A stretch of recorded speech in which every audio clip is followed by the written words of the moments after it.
Do you eat wheat? If yes, why? If no, why? I eat it occasionally. It's not a food that I do very well on or have any kind of desire for. Like the body usually knows what it wants, and it will know when it wants something like wheat. I'll have it occasionally because occasionally my body does want it.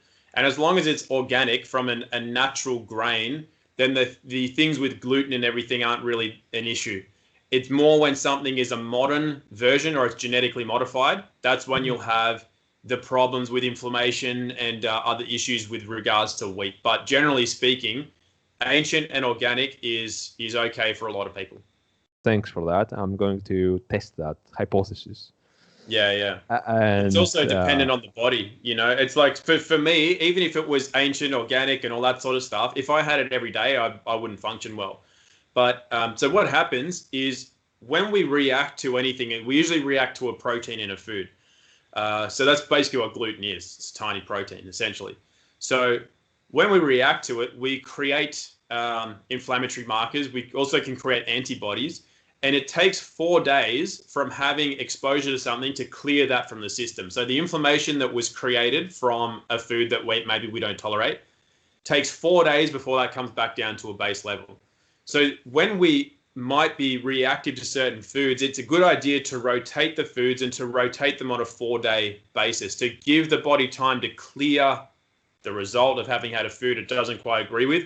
And it either keeps you under the threshold of inflammation, or it allows the body to learn how to create enzymes to break that food down more effectively.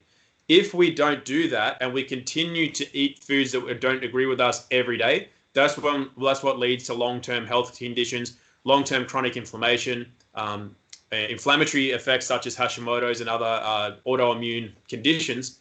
And we can, as I said, we can mitigate that by rotating our food. So for me, I would only have wheat once every 2 weeks or a month, maybe at the most. I would definitely don't have it every day. I don't even have it every week. If I did have it more often, I wouldn't function as well as I do now. Other people, though, from different cultures, they have it every day and they're fine. They don't have the inflammation. They don't have other effects. So again, it's dependent on your genetics. It's dependent on your bloodline. It's dependent on your state of health already, because a healthy person is going to break down and digest anything. The more compromised your gut is, or your metabolism, or your functioning body, the more compromised that is, the less foods you'll find that you'll tolerate well. Wheat being one of the ones that'll be first on the list to create a problem.